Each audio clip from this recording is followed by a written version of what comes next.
아유, 이제 드디어 일주일 남았습니다. 네.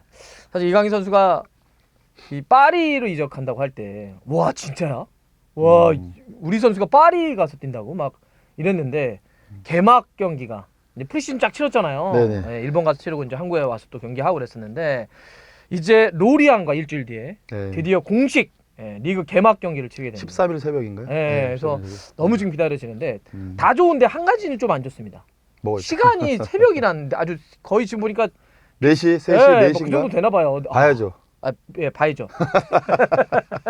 저희 또 봐야죠. 이렇게 입중계도 좀 해야 되는데 그래서 저희가 이제 이강인 선수 이제 드디어 공식 경기 1라운드를 앞뒀으니까 이강인 선수가 지금 많은 팬들도 그런 얘기를 하세요. 이번에 이제 프리시즌 좀 지켜봤는데 물론 이제 네. 부상을 한번 중간에 당해서 걱정을 했었는데 그래도 이제 마지막 정도에는 회복의 흐름으로 가고 있으니까 어디서 뛸까? 음. 그러니까 이강인 선수는 참 다양한 포지션에서 쓸 수 있잖아요. 그렇죠. 측면, 네, 뭐 맞아요. 오른쪽 측면도 네. 가능하고 왼쪽 음, 측면도 음, 가능하고 실제로 카타르 월드컵에서는 이 왼쪽에 뛰면서 조규성 선수의 골을 좋았죠. 어시스트하게 네, 됐고 좋았죠. 네. 또 이제 기본적으로 또 왼발잡이니까 오른쪽에서 왼발을 잡고 이렇게 반대발 윙어처럼 들어올 수도 있고 네. 그다음에 이쪽에 10번 위치라고 하는 공격형 미드필더 혹은 뭐 세컨 세컨스. 아니면 정말 가끔씩 제로톱 음. 네. 이번에 프리시즌 때 아센시오가 그런 역할을 좀 했었는데 네, 네. 네. 네. 그러니까 이렇게 다양한 역할을 포지션을 소화할 수 있는 이강인 선수가 그 지금 파리의 상황과 맞물려서 이강인 선수 개인의 강점이나 특징 플러스 파리의 현재적인 상황과 놓고 봤을 때 어느 포지션 뛰는 게 최적이냐 순위를 한번 좀 매겨 주세요. 순위요? 네. 이거는 전적으로 상호형이 딱 보시기에 그렇죠. 내 생각엔 지금 파리의 상황과 이강인의 특징, 지금의 현재 모습을 봤을 땐 뭐 예를 들면 어디가 첫 번째다. 여기서 뛰는 게 최적, 두 번째는 여기, 세 번째는 여기, 네 번째는 이런 옵션까지도 가능하다. 이렇게 한번 오늘 네네네. 한번 얘기해 주시기 알겠습니다. 바랍니다. 예. 네. 그리고 우선은 그 이강인 선수가 이제 포메이션에 따라서 변화가 있을 것 같고요. 포메이션. 네, 그리고 한 3가지 정도 포메이션을 가장 좋은 첫 번째, 그다음에 세컨 두 번째, 서드까지 요 정도까지가 제가 볼 때 맞는 것 같고요. 다만 이제 제가 이제 한 가지 말씀드리면 말 그대로 신입생이었어요. 파리 생제르맹 신입생인데 이적을 한 첫 경기 프리시즌 보면서 40여 분을 보는데 한 5년 이상 정도, 5년차 정도 된 선수처럼 플레이를 하고 있더라고요. 다치기 전에 르하브로와 네. 경기 때 와, 그때는 여기서 뛰었죠? 오른쪽 윙어인데 안쪽에서 플레이를 많이 했단 말이죠. 그렇죠. 결국은 우리가 이제 또 유심히 보면 공비가 될 수도 있는 거고요. 측면을 같이 겸하는데 제가 이제 금방 말씀하셨듯이 첫 번째 제가 가장 좋은 옵션은 오른쪽 윙어에서 안쪽으로 들어온 인버티드 윙어, 반대발 윙어가 가장 베스트일 수도 있을 것 같아요. 그게 왜 그러냐면 포메이션으로 들어갔을 때 포메이션. 그리고 감독 성향상 4-3-3을 중요시 생각하는 감독이에요. 루이스 에니케 감독은 네. 네. 그리고 누누이 말씀드리지만 이 3미들에 대한 굉장히 강력한 걸 굉장히 원하는 선수고 감독이 이강인 선수를 이 3미들에다 놓고 싸움적 역할 그 경쟁을 해야 되는 것보다는 오히려 우측 측면에다가 반대발 쪽에다가 놓는데 이걸 와이드 쪽에 놓는 게 아니고 안쪽에 들어와서 플레이메이커 공미 역할 갭 플레이를 할 수 있는 역할을 만들어 놨어요. 그래서 제가 이제 거듭 말씀드리는데 그 부상당하기 40여 분 동안을 하는데 녹아들었죠 벌써.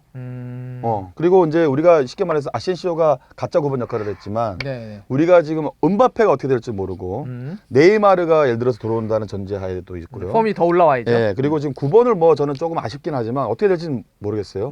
아센시오도 좋은 선수는 맞고 단 이제 이런 콤비네이션 조합 플레이를 어떻게 만드냐가 중요한 건데 그날도 보시면은 이 중앙 미들서드 2선에서 볼을 받아서 쉽게 말해서 해집고 나간다는 소리죠. 탈압박 시켜서 넣어주고 가지고 들어가면서 창의적이 만들어버리고 이강인이었다는 역할을 다 했단 말이죠. 부상당하기 전까지는. 그래서 앞으로 계속 얘기를 해야 되지만 제가 지금 이 파리 생제르맹 지금 현재 감독 성향상 4-3-3 포메이션에서는 지금 우측 인버티드 윙어 역할을 하는 게 가장 베스트일 수 있겠다. 거기서 얘기한 갭플레이라고 하는 건 좀 더 구체적으로 얘기하시면 어떤 걸까요? 올라가는 상황이고 상대도 보니까는 그날 경기를 봤을 때는 내리진 않았어요. 전방 압박을 놓으면서 때때로는 그러니까 미들 서드까지 내리고 때로는 로우즈 역할이에요. 그러니까 굉장히 이런 존에 대한 거를 좀 잘 정비가 된 팀이더라고요. 근데 이강인 선수가 이제 어떤 거냐면 이 우리가 와이드에 나왔을 때는 이 풀백이든 윙어든 같이 제가 볼 때 이렇게 묶을 수가 있지만 이렇게 안쪽으로 들어와 버린단 말이죠. 네. 그래서 그래서 이강인 선수의 특징이 그렇죠. 여기 지금 이선 지역에서 볼을 받고 했을 때가 가장, 왜냐하면 여기 이 지역은 프리 지역이잖아요. 그러니까 여기서 열어놓고 볼을 받아서 튀어나왔을 때 이걸 벗길 수 있는 상황이니까 가장 베스트인 건 맞아요. 그리고 우리가 한 가지 더 지나야 되는 건 뭐냐면 결국은 하프 스페이스겠죠. 여기서 볼을 어떻게 받느냐가 중요한 건데, 근데 파리 지금 팀 퀄리티를 봤을 때는 이 조금 더 한 단계 높은 하프 스페이스 볼을 받는 상황도 제가 볼 때 많이 벌어질 테고, 그렇죠. 또한 3선에서 2선으로 우리가 올라오는 이 지역에서 프리롤로 안쪽에 들어와서 볼을 받는 플레이를 많이 한단 말이에요. 제가 이런 갭 플레이를 얘기했을 때 이 갭 자체가 여기거든요. 그러니까 상대가 4사의 플랫으로 났을 때는 요 지역이죠. 그러니까 사이 공간을 사이 갭이라고 할 수 공간, 있겠죠. 예, 사이 예. 공간들. 그래서 우리가 예전에 보면 1, 2, 3, 4, 5 막 이렇게 조를 그렇죠. 쫙 쳐놓잖아요. 경기장을 막 이렇게 사각형으로 쪼개가지고. 네. 근데 그날 경기는 이 지역에서 많이 볼을 받았어요. 맞아요, 맞아요. 근데 가지고 들어가는 게 속도가 굉장히 빠르고, 그리고 벗겨내고 그러니까 어떤 상황이 벌어졌어, 막 주고 짧게 주고 완투도 들어가고 막 이런 상황이 굉장히 많았거든요. 이런 상황도 벌어졌고, 또 한 게 우리가 이제 또 유심히 받을 거는 요 지역이겠죠. 여기서는 말 그대로 이제는 슈팅 타이밍을 잡을 수 있는 그러니까 하프 스페이스에서 이제는 파이널 서드로 넘어가는 지역이잖아요. 그래서 이 두 지역, 이 두 존에 대한 거를 우리가 한번 유심히 관찰하면 좋을 것 같더라고요. 그래서 제가 생각할 때 가장 베스트는 오른쪽 우측 측면에서 안쪽으로 들어온 요 역할이겠죠. 이 존하고 요 존이겠죠. 이게 지금 가장 4-3-3에서는 이강인 선수한테 최적의 네프트 포메이션이 아닌가 싶은 거죠. 그러니까 4-3-3이라고 하는 이 포메이션을 루이스 에드기 감독이 쓰는데, 이렇게 놓고 봤을 때는 그 위쪽에 3에 오른쪽에서 안쪽으로 좀 들어오면서 여기서 갭 플레이, 여기서 들어와서의 하프 스페이스 공략. 네네. 이 두 가지 역할. 그러니까 여기 이쪽에서의 갭 플레이, 이쪽에서 볼을 잡게 되면 아무래도 좀 찔러주거나 수비를 좀 당기는 역할을 많이 할 거고요. 그렇죠. 여기까지 전진하게 된다면 실질적으로 직접적인 타격을 할 수 있는 위치까지도 올라가는. 당연하겠죠.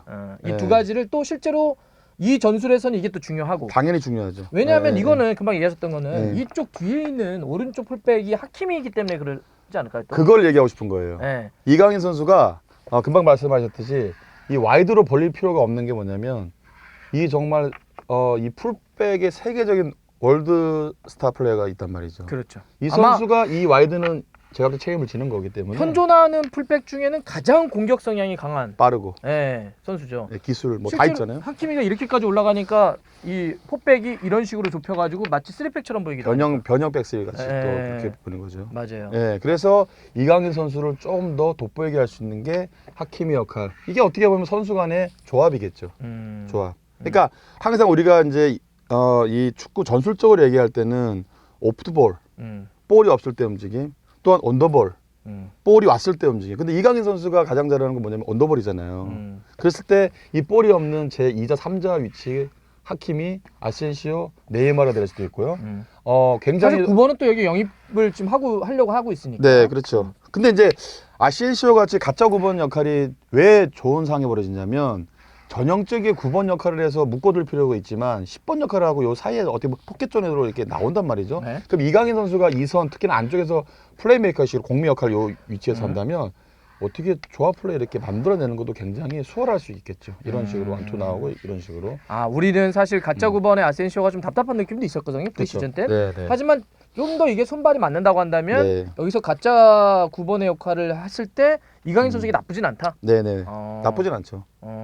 왜냐하면 이 거리에 있어서 제가 볼 때는 거리를 얘기하는 거거든요. 이 지금 안쪽으로 이 측면 풀백을 이 좋은 선수가 이 와이드를 사용한단 말이고, 네. 그리고 이강인 선수가 이 안쪽 플레이를 그렇죠. 한단 말이죠. 9번이 이렇게 붙어 있으면 이 거리 자체가 너무 멀 수가 있다는 거예요. 그렇죠. 만약에 전형적인 네네. 9번이면 그냥 골대 앞에 있다고 한다면. 네, 너무 멀죠. 그래서 안쪽으로 가지고 들어오면서 이거 제가 볼 때 콤비네이션 조합 플레이 만드는 좀 어려움을 겪을 수도 있다는 거죠. 그래서 아시엔시오 같이 이렇게 좀 더 접근하고 서포트할 수 있는 역할. 그래서 제가 이제 그때 얘기, 음바페가 남아 있는 상황이면 때로는 이런 식으로 잘라 들어가게 되겠죠. 사실 이 역할을 또 네이마르는 충분히 할 수 있으니까. 그렇죠. 충분히 할 수 있죠. 그러니까 여기서 만약에 그 누군가 간에 새로 네. 영입한 선수건 아니면 가짜 9번의 아센시오건 간에 네. 누구든지 이렇게 나오면 네네. 이쪽에 있는 네이마르가 이렇게 잘라 들어와서 실제로 해서 컴비네이션에서 또 3자 연결해서 치고 들어올 수 있으니까. 너무나 좋은 상황이 계속해서 연출될 수 있다는 거죠. 그리고 사실 파리를 이번에 로리앙이 개막전 상대기도 하는데 사실 리그앙에서는 파리 만나면 다 물러나서 할 거 아니에요. 물러나겠죠. 웬만하면 물러나죠. 웬만하면. 네, 파리 물러나겠죠. 상대로는 다 지키는데 이럴 때는 이 좁은 공간을 깰 수 있는 게 필요하는데 그게 여기서의 갭플레이, 여기서의 침투, 하프 스페이스, 2자, 3자 연결을 통한. 그렇죠. 만들어냈는데 이제 또 한 가지 가장 중요히 생각하는 건 뭐냐면 탈압박이겠죠. 제가 이제 그런 말씀 많이 드렸잖아요. 이 존에 들어왔을 때는 전술이 특별하게 없다고 제가 그런 얘기했어요. 특히나 맨시티 같은 경우는. 아, 상대가 이렇게 에어 쏴버렸을 때는. 맨시티하고 경기하는 팀들이 전부 다 로우 지역으로 내린단 말이에요. 그렇죠. 촘촘하게 쓰잖아요. 네. 근데 그거를 만들어내는 건 감독은 맞지만 결국 중요한 거는 이걸 해결하는 거는 선수거든요. 특히나 이 포켓존 안에서는 제가 볼 땐 따로 전술이 필요 없어요. 그렇기 때문에 이강인 선수가 더더욱 돋보일 수가 있겠죠. 그러니까 이런 거잖아요. 그러니까 사실 이렇게 에어 쐈을 땐 이거를 뚫고 나와야 되는 이 순간은 결국 개인 능력 아니냐. 당연하죠. 개인 능력이죠. 개인 능력. 이거는 무슨 조합 플레이 만든다 이게 아니고. 근데 뭔가 여기서도 우리는 그런 걸 듣기를 원하거든. 이것도 막 전술적으로 좀 이렇게 뭐 있지 않아요. 물론 뭐 와일드하게 측면 쪽으로 이렇게 하키미가 벌려줘서 좀 더 틈을 만들 수는 있겠지만 결과적으로 이렇게 이 상대가 다 내려서서 집중적으로 여기를 마크할 거 아니에요. 슈팅을 못 때리는 그렇죠. 위치를. 네, 사실 그렇죠. 이런 데를 다 마크하진 않을 테니까. 맞아요. 이럴 때 집중 마크해서 어쨌든 슈팅이나 패스는 라스트 패스는 여기서 나와야 되는데 네. 그럼 이걸 마지막에 뚫고 나오는 건 이건 진짜 개인 능력이다. 감독이 틀을 잡아요. 자, 우리가 포메이션하고 그리고 스위칭을 어떻게 할 거면 상대를 타격하기 위해서는 파이널 서드에서는 우리가 어떤 스위칭을 갖고 가서 잘라 들어가고 하자. 그거는 틀은 있겠죠. 그렇죠. 하지만 그건 감독이 다 할 수는 없어요. 맞아요. 맞아, 개인 전술 플러스 알파 저는 뭐냐면 선수 팀메이트 간의 그냥 케미일 뿐이에요. 조합일 뿐이라는 거죠. 이 세계적인 선수들이 이제는 눈빛만 봐도 우리가 안다고 얘기하잖아요. 맞아요. 저도 어떻게 보면 달수형하고 이렇게 눈빛만 봐도 이제 좀 왜요? 조금해 보지 않아요? 그래서 저는 개인 전술 플러스 알파 팀 케미, 팀메이트 간의 케미. 이게 만들어낼 뿐이지 여기까지 들어가는데 감독이 뭘 전술을 관여한다 이건 없어요. 여기서 네가 뭐 이렇게 이것까지 이렇게까지 디테일을 다 나눠. 그런 감독은 아마 없어요. 그런 감독. 펩은 안 될까? 펩은 되게 많다 그러던데. 펩이요? 네. 100가지 200가지 있어요? 또 있어요? 그런 말이 있긴 있던데. 저는 없어요. 저는 여기 지금 상대 파이널 서드로 들어가는 조는 특별한 전술을 만들어내기보다는 팀 간에 그냥 패턴은 있겠죠. 그렇죠. 몇 가지 정도는 이렇게 해내자. 네. 근데 그 패턴을 가지고 결국 중요한 게 뭐냐면 개인 전술이고 그리고 플러스 알파 조합이겠죠. 서로 간의 케미. 아니, 실제로 맨시티의 경기를 보면 아니 저는 공감을 합니다. 그리고 예를 들어 이렇게 들어왔을 때 맨시티 상대로도 상대가 이렇게 블럭을 치잖아요. 치죠. 그럼 이거를 탈압박하는 건 개인 탈압박이거든. 개인이죠. 베이실바, 뭐 예를 들면 지난 시즌 김도환, 아니면 김덕배가 하고 여기서 이제 혼란이 비벼주면서 골이 들어가는 거지. 여기서도 무슨 막 그런 거 그래서 그 얘기를 하시는 거야. 근데 이 얘기를 왜 지금 하시지 봤더니 이번 프리시즌 때 쭉 경기를 다 보니까 전북 경기까지 어떤 느낌이냐면 아니 이렇게 이제 개인 그만큼 이런 밀집 지역에서는 개인 능력이 중요하다는 걸 강조하신 것 같은데. 맞아요. 아니 솔직히 까놓고 얘기해서 저는 이강인 선수보다 이렇게 좁은 공간에서 막 더 잘해 해주는 파리 선수가 맞나? 이런 생각이 들 정도더라고요. 물론 네이마르가 폼이 완전히 올라오면 그건 좀 다르겠지만 그렇죠. 네이마르 좀 좋은 선수니까. 근데 나머지 특히 뭐 미드필더나 뭐 측면 쪽에서는 이강인 선수보다 이런 개인 탈압박이 더 좋은 선수가 있나? 저 그 외적으로 한 가지 제가 저기 어디 말씀드려도 돼요? 네. 요즘 보니까 네이마르하고 이강인하고 스킨십 많이 하잖아요. 맞아요. 막 서로 웃고 막 하잖아요. 네, 계속 얘기하더라고요. 이거는 서로를 안다는 거예요. 그 매체에서 제가 이강인 선수가 그랬어요. 내가 네이마르 선수를 어떻게 그 선수가 나를 어떻게 알았냐. 근데 결국 이강인 선수가 여기를 왔단 말이죠. 파리를. 네. 파리 왔는데 파리에서 구단 프런트나 스노브에서 그냥 뽑진 않았을 거란 말이죠. 그렇죠. 근데 이제는 뭐 불과 얼마 되지도 않았어요. 몇 주도 되지 않았는데 네이마르가 제가 스킨십을 하고 친구랑 가고 막 이렇게 해줘. 이건 뭐냐면 서로를 이제는 인정하고 들어간다는 거예요. 이강인이가 22살이 뭐 21살이 문제가 아니고. 거긴 나이 문화 많지 않잖아요. 나이 어리다고 뭐 하고 이런 거 없잖아요. 뭐 예전에 보니까 이게 좀 인종 차별일 수도 있어요. 뭐 예전에 뭐 예를 들어서 한국에 있는 손흥민 선수, 한국의 이강인 선수, 뭐 혹시 그 선수 아냐면 그 해외에 있는 스타 플레이들은 나는 잘 모른다 이렇게 얘기하잖아요. 뭘 몰라요. 다 알아. 지네들 뭐 축구 안 봐? 알면서도 그런 것도 있어. 나 저 솔직히 저 현장에서 그런 것 같아. 자기 프라이드가 너무 세니까 나는 뭐 그래 대한민국 안 왔는데 그 선수 잘 모르는데 나 그럴 때마다 진짜 여기서 막 뭐가 막 튀어나와 진짜. 근데 네이마르가 이렇게 스킨십을 하고 우리가 그 안으로 들어간다는 거 뭐냐 벌써 이강인은 인정하는 거고 저는 더 기대가 그래서 더 기대가 되는 거야. 어떠한 조합, 어떠한 포인트, 어떠한 경기력을 이강인 선수 끌어낼 수 있을까? 저는 긍정적인 거에 아주 높게 지표에 한 표죠. 그러니까 그거는 그러네요. 그러니까 예를 들면 이제 많은 분들이 이랬거든. 그걸 딱 보고 아 그래 말이 좀 통하겠지. 그러니까 스페인어와 포르투갈어.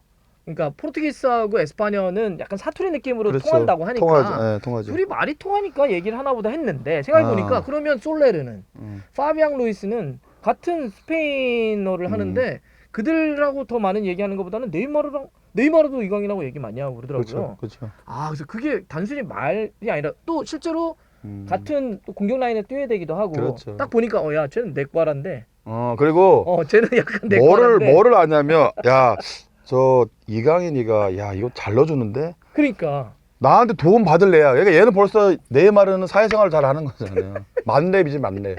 아 이강인이 핵일사가 아니라 스타일을 아니까. 네이마르가 핵일사다. 그렇죠.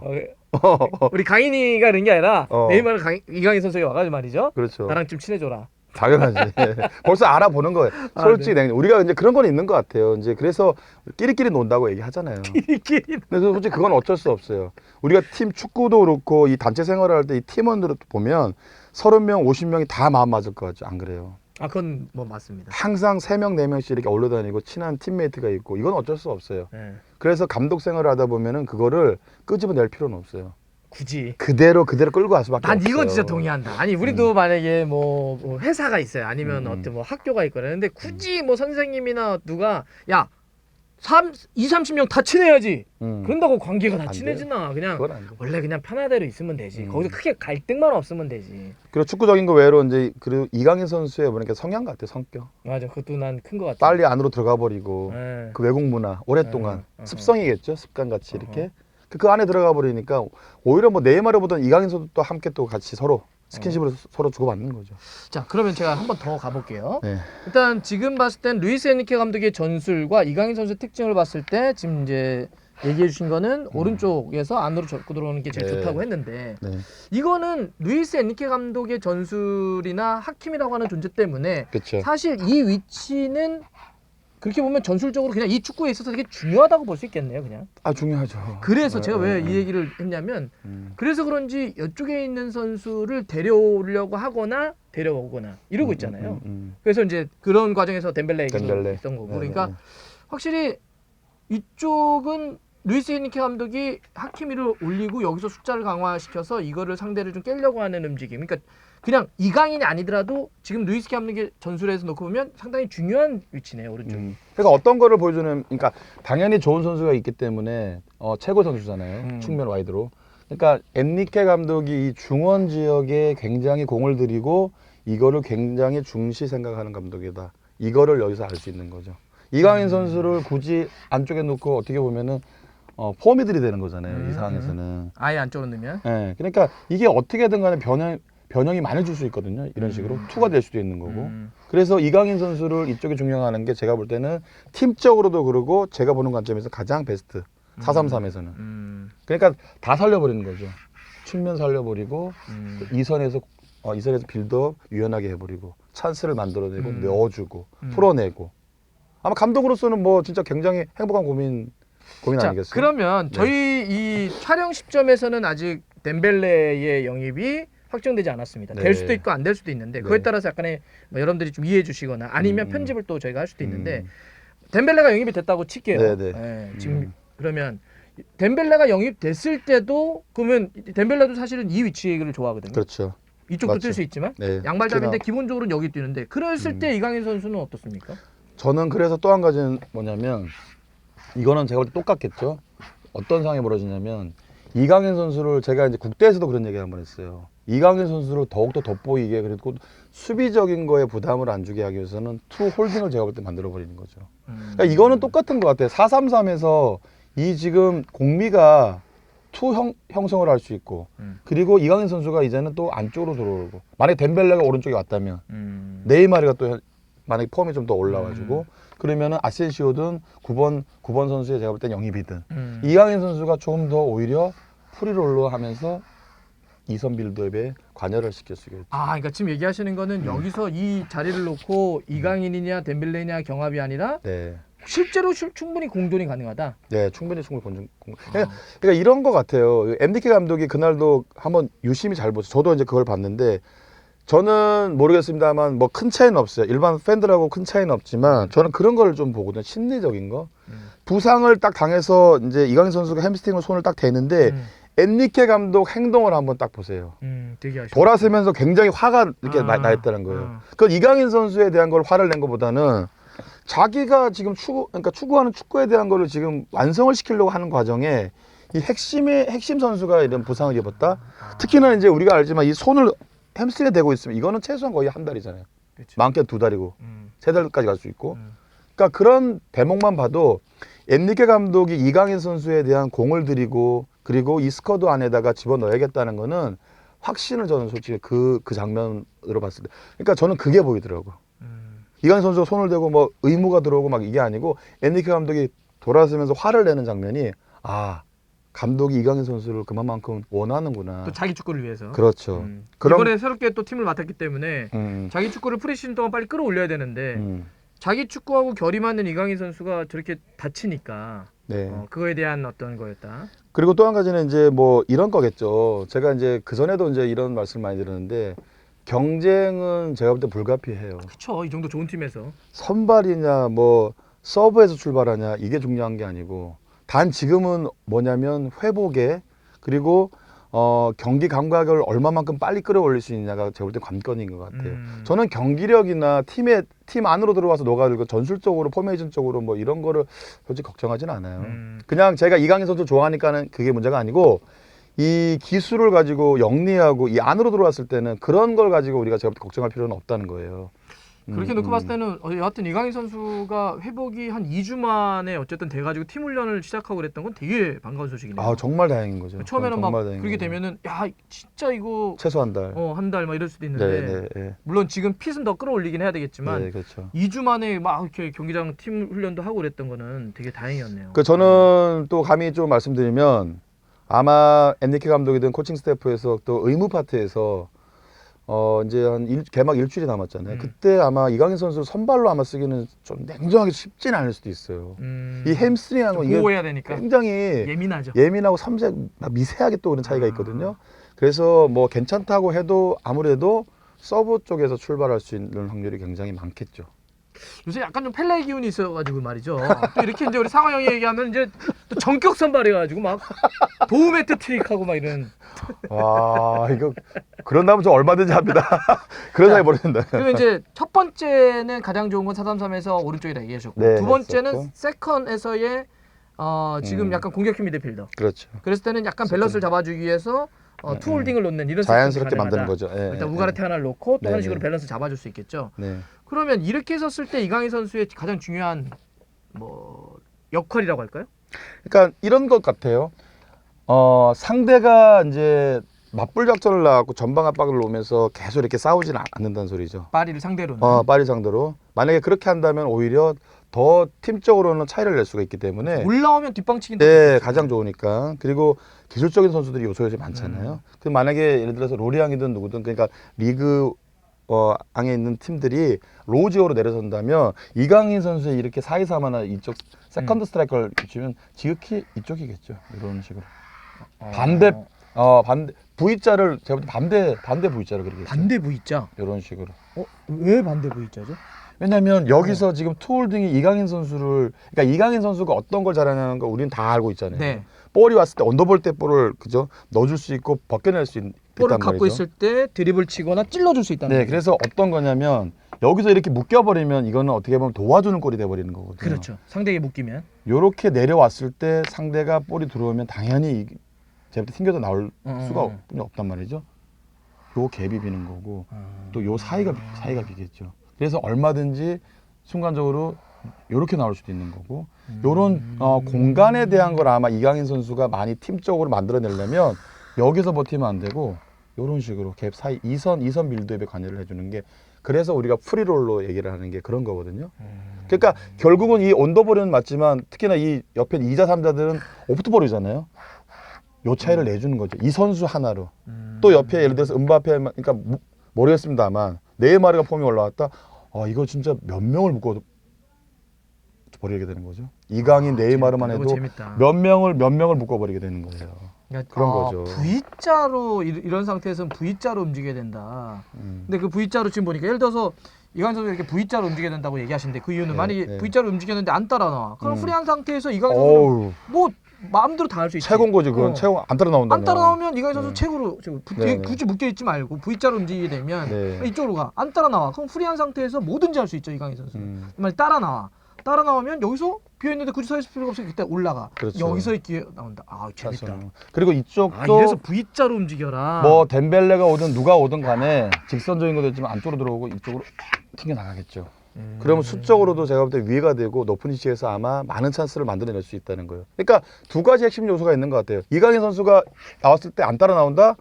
말 그대로 땡큐겠죠. 그러네요. 돌아서서 넣어줄 수 있고 만들어내고 벗겨내고. 그렇죠. 근데 따라 나온다? 그럼 이런 공간들이 제가 열리겠죠. 계속 이런 사이 공간들이.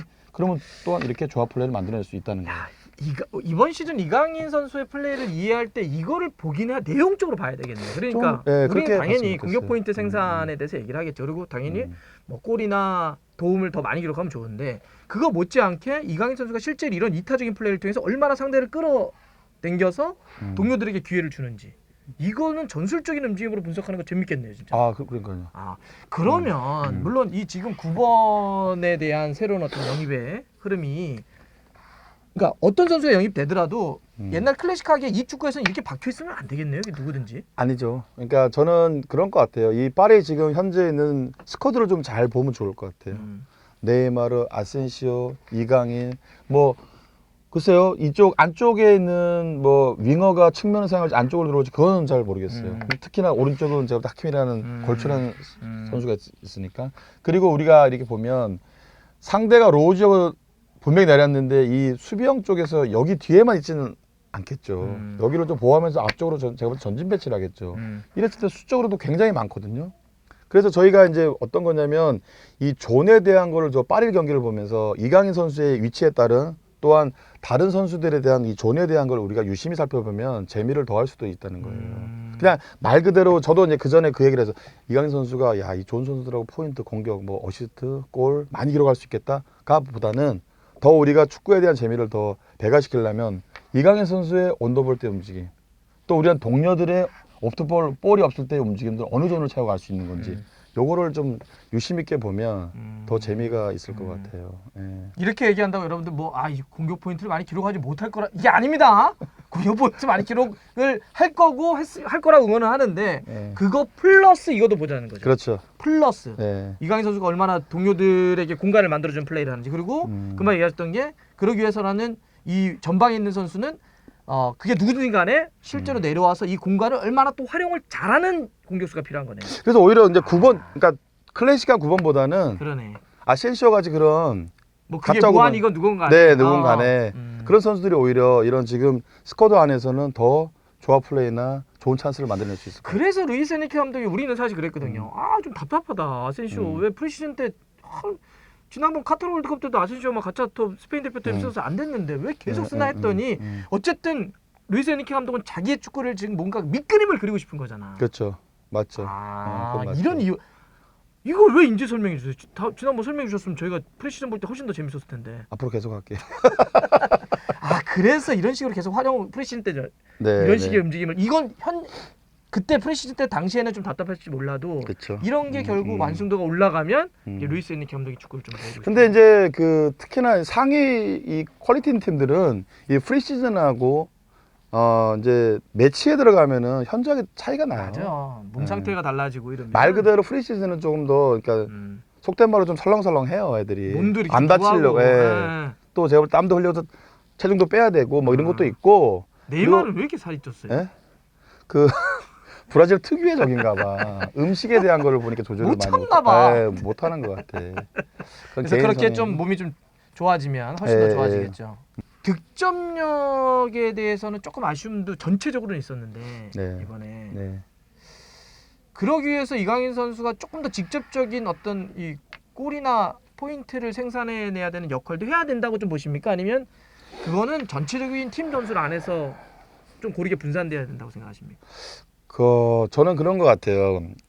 이강인 선수가 뭐 포인트를 많이 해주는 건 누구나 다 제가 볼 때는 원하는 거고 저 또한 굉장히 열망하죠. 근데 저는 이제 그 만들어내는 과정을 좀 중요하게 생각했으면 좋겠다는 거예요.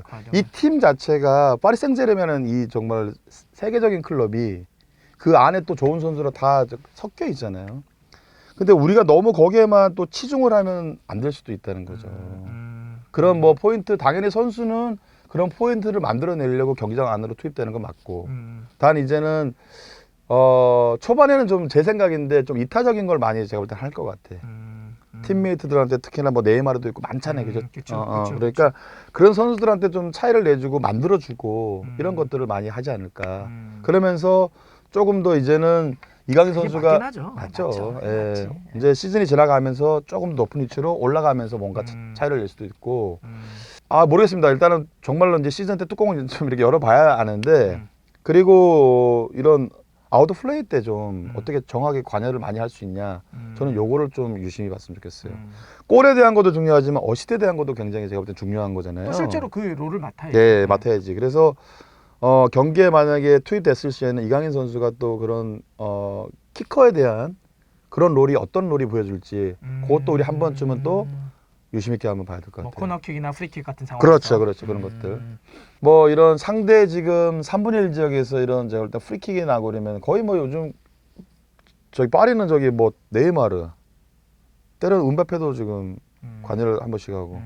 근데 이제 그런 것들도 이강인 선수가 그런 상황에 벌어졌을 때 이강인 선수의 위치를 보면 확인할 수 있을 거예요, 아마. 이강인 선수한테 그거를 키커를 그 볼을 줄 수 있으면 아마 이강인 선수도 더 빨리 제가 볼 땐 포인트에 대한 것도 빨리 다가갈 수 있다는 거죠. 키커를 팀에서 믿고 맡기는지도 한번 지켜보자. 지켜봐야 되죠. 공식 경기 1라운드 때 딱 개막하게 됐을 때. 그렇게 되면 이강인 선수를 팀에서 얼마만큼 아끼고 중요하게 생각하는 선수인지 우리 확인할 수 있겠죠. 자, 좋습니다. 그래서 첫 번째 오늘 이제 순위를 한번 정해달라고 그랬으니까 일단 지금 얘기하실 때 오른쪽 날개에서 안쪽으로 더 버가 들어가는 게 첫 번째 가장 이강인 선수에게는 지금으로선 최적의 포지셔닝이다 이런 얘기 하셨고 두 번째는 이런 식으로 공격형 미드필더의 요 위치 공격수 바로 아래에서 V자로 움직이는 요것도 두 번째 요건 이제 두 번째로 될 것 같다. 세 번째는 뭡니까? 세 번째는 저는 지극히 뭐 우리가 또 이제 보면은 왼쪽 윙어에서 제가 볼 때 크로스로 이렇게 그러니까 배우 공간으로 이렇게 놔준 게 굉장히 좋은 선수잖아요. 그렇죠. 근데 이것보다는 저는 오히려 이 위치에서 한 측을 좀 공미에서 한 측을 담당할 수도 있다는 거죠. 그러니까 아까는 예를 들면 투홀딩을 받쳐서 혼자서 이런 느낌의 세컨 스트라이커의 느낌도 좀 있었는데 이렇게 해서 역삼각형으로 했을 때 요 가운데 그래서 어떤 상황이 벌어지겠냐면 네이마르가 왼쪽에 있다고 가정할 때는 자연스럽게 둘에 대한 어떻게 보면 조합 2대1 2대1에 대한 조합이 제가 볼 때 만들어질 거고요. 또 순간적으로 우리가 좀 더 올라갔을 때는 앞쪽에 있는 선수하고 또 2대1 상황을 제가 볼 때 만들어줄 거고. 근데 이강인 선수가 이렇게 저는 이제 공미에서는 뭐냐면 이 뒤로 배우 공간이나 이 공간을 뛰어야 되는데 이 공간을 잘하는 선수가 아니기 때문에 마지노선이 여기가 되겠죠. 하프 스페이스. 그래서 네이마르하고의 2대1 여기 이제 제가 볼 때 9번에 있는 선수하고 2대1 상황 그리고 2선 프리롤에 대한 공격 전개 여기 이 정도에서 제가 볼 때는 갖고 가겠죠. 그래서 제가 생각할 때 마지막은 재밌다, 이것도. 공미 역할을 할 수가 있는 거겠죠. 오히려 또 이렇게 투 공미를 놨을 때는 조금 더 프리로 볼을 할 수 있는 상황들이 많이 벌어지겠죠. 그랬을 때 또 한 가지 제가 좀 관심 있게 봐야 되는 건 뭐냐면 네이마르 쪽에 붙어 있느냐. 또한 이제 우리가 반대쪽에 있으면 이 윙어가 측면으로 나가서 더 하키미가 올라올 수 있느냐, 아니면 안쪽으로 들어와서 하키미를 더 위치에 올라놔서 이 볼을 넣어줄 수 있느냐겠죠. 그러니까 이런 조합을 아마 보시면 참 흥미가 더 있을 것 같아요. 그러네요. 특히 저는 개인적으로 만약에 이쪽에 붙어가지고 네이마르하고의 어떤 2대1 플레이를 많이 한다고 한다면 이거 상당히 재밌겠네. 기술적으로도 그렇고. 근데 그러니까 첫 번째는 상대 수비들이 좀 지옥이 될 수 있겠죠. 그렇죠. 정말 부담스럽잖아요. 죽죠, 이쪽은 진짜. 근데 또 한 가지 제가 염려하는 건 뭐냐면 둘이 만화 축구를 할 수 있어요. 또 만화 축구. 이게 잘못하면 만화 축구가 돼버리거든요. 그냥 주고 완투 계속 이렇게 둘이 뭐 그러니까 소위 말 그대로 가지고 논다 그러잖아요, 둘이서. 우리 저희 조광래 사장님이 엄청 좋아하시겠네요. 이런 축구하면. 아니 그러니까 왜 우리가 막 그런 얘기 하잖아요. 쓸데없이 그냥 짧은 거 2m 3m 완투 계속 맞잖아요. 그리고 수비 오면 제대로 벗겨내고. 이거 상대 너무 빡치는 거 아닙니까 그러면? 아 그러니까 네이마르든 이강인이든 그런 역할을 전 세계를 통틀어서 할 수 있는 선수들이잖아요. 막 이렇게 하면 그러니까 자기네끼리 이거는 그냥 이거 템포 다 끊어놓고 둘이 이렇게 벌어질 수도 있겠다는 거지. 근데 참 그만큼 볼을 잘 차니까. 예, 근데 참 이렇게만 얘기만 해도 좀 흥분되고 그렇죠. 이 그림 투샷이 얼마나 멋있고 기대가 되는 게 뭐냐면 여기다가 예를 들어서 9번 뭐 아센시도 좋은 선수고 9번에 좋은 선수 또 영입해서 이렇게 온다. 와, 이 조합 이 보세요. 야, 이거를 그냥 이렇게만 봐도 참 좋은데 우리가 만약에 TV 그러니까 중계 리그를 시작해서 이런 거를 막 벗겨내고 막 찬스를 잡아내고 스코링하고 이런다. 이거 뭐 빠르게 막 와 이럴 것 같은데. 빠르게 경기를 뭐 4시간 보고 안 볼 수가 있겠어요? 봐야지. 야 재밌겠다 진짜. 여기서 이렇게 해가지고 막 네이마르 막 솔로 플레이에서 땡겨 들어오면 강인이가 여기까지 예, 들어와서 올라오고 올라와서 예. 툭 주면 예, 돌아서고 돌아서가지고 여기서 2대1 쳐가지고 빠져나가서 여기서 슈팅하면 골이네. 만화축구네. 이거 그냥 이거 뭐 상상한 대로 되네. 이거 만화축구야. 진짜 그러잖아요. 네. 딱 줬어. 흔들 거 아니야 네이마르가. 이렇게 막 흔들고 나 왜 쪼고 되는 거 같지? 막 흔들면 강인이가 슬금슬금 들어가. 툭 줘. 딱 잡아놓고 들어가면 딱 주고 툭툭 2대1. 야 이거네. 근데 이게 안 될 수가 없는 게 이런 선수들이 없잖아요. 전 세계를 통틀어. 그렇죠. 이런 테크닉적으로. 네. 기술이든 뭐 좀 다 통틀어서 이런 선수. 근데 이 조합이 참 잘만 만들어 놓으면 진짜 어마어마해지는 거지. 이래서 둘이 계속 얘기를 하고 다녔구나. 만화축구 하자. 야, 우리 저기 우리 툰 풋볼 하자. 야, 우리 템포고 뭐고 다 필요 없이 야, 우리 볼 들어왔을 때 우리 둘이 하는 거야. 그러니까. 이럴 수도 있는 거지. 요런 역할. 그러니까 네. 그러면 이거는 실제로 만약에 역삼각형 요런 형태는 그렇죠. 아무래도 상대가 좀 더 약할 땐 더 많이 쓸 수 있을 것 같아요. 그렇죠. 네, 두 명의 맞아요. 공격수를 쓰고 원보란치를 쓰면 네네네. 원 홀딩이니까. 근데 만약에 이제 챔피언스리그 같은 데는 투 홀딩 놓고 이강인 선수 이렇게 혹시 이렇게 하는 플레이. 그렇겠죠. 반대 V자식으로. 아니면은 뭐 챔피언스리그는 사실 4-3-3 놓고 해도 되죠, 그냥. 이렇게 3미들 놔둬놓고 이강인 선수 나와서 플랫으로 놓고 플랫으로 아예 놓고 이렇게 놓고. 하는 방법. 어차피 뭐 우측으로 그렇죠. 나가니까. 챔스에서는 이 형태나 이 형태나. 근데 만약에 라리가에서는 리그왕에서는 리그왕. 뭐 이런 형태나. 그러니까 그랬을 때 어떠한 포메이션이나 어떤 형태가 돼도 이강인 선수가 뛸 수 있는 확률은 많은 거예요. 그렇죠. 정말 확률은 많은 거죠. 정리되네요. 뭐 경쟁은 해야겠지만 이렇게만 우리가 봐도 확률 굉장히 많은 거고. 그리고 또 엔리케 감독이 이런 거를 더 많이 알고 있고 그럼요. 더 잘하는 감독이고 또 골만 좀 늦게 해줬으면 좋겠어요. 골을요? 왜 이렇게 패스를 많이 해요? 패스를 1000개를 하고 슈팅을 3개를 때려? 그래 뭐 저는 그런 것 같아요. 축구에 정답이 없듯이 우리가 이제 정답 없는 건 아는데 슈팅 좀만 때려달라는 거예요? 정답을 알려달라는 게 아니라. 그래서 이 9번 역할 네. 진짜 9번이냐 가짜 9번이냐 여기가 또 어떻게 보면은 또 이 우리 이선이나 이쪽 파리에 대한 이선을 또 살릴 수도 있고 이런 역할이 될 수 있겠죠. 네.